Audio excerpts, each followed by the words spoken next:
अस्सलाम वालेकुम एवरीवन, मैं हूँ सिमीशा और आप देख रहे हैं मेरा channel MA political science with सिमीशा।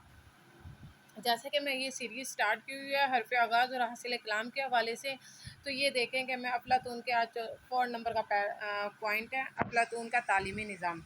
अब इसको मैंने कैसे स्टार्ट किया और इसको मैं कैसे एंड करूँगी, ये मैं आप लोगों के सामने बयान करने लगी हूँ। ठीक है,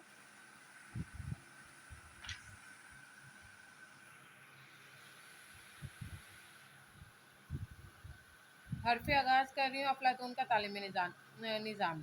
अफलातून ने अपनी मिसाली रियासत के लिए एक मुकम्मल और जामे निज़ाम तालीम भी तजवीज़ कर रखा है। अपने इस नज़रिया तालीम की मदद से वो न सिर्फ अपने नज़रिया इंसाफ को तक़वियत बख्शता है, बल्कि मिसाली रियासत के मुख्तलिफ शोबा हाय ज़िंदगी के अराकीन भी चुन लेता है। बाद अज़ा उन चुने हुए अराकीन को उनके मुतल्लिका शोबे के मुताबिक तालीम और तरबियत फ़राहम करता है और इसी नज़रिया तालीम के ज़रिए वज़ा किए गए निज़ाम की ज़िम्मेदारी है। ठीक है, ये मैंने हरफ आगाज़ लिखा हुआ है इसका। और अब देख लेते हैं मैंने इसका हरफ इख्तिताम लिखा है या नहीं, क्योंकि अच्छा जी लिखा हुआ है मैंने लास्ट में।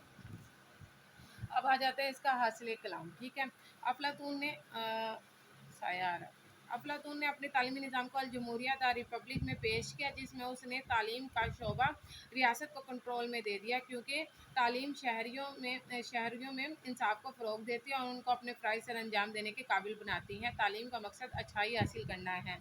सिंपल सा मैंने एक हासिल कलाम लिखा है, इसमें कुछ भी मतलब ट्रिकी नहीं है, कुछ भी इसमें ऐड नहीं करना, स्टार्टिंग करना और एंड करना। ये मैंने आपको अफलातून का तालीमी निज़ाम के हवाले से इख्तिताम और हासिल आगाज़ बता दिया है। ठीक है, आप देखते रहें मेरा चैनल, अगली वीडियोज़ का वेट करें, जो जो आप कहते जाएंगे क्विक रिव्यू में उनका देती जाऊँगी। थैंक यू सो मच, अल्लाह हाफिज़।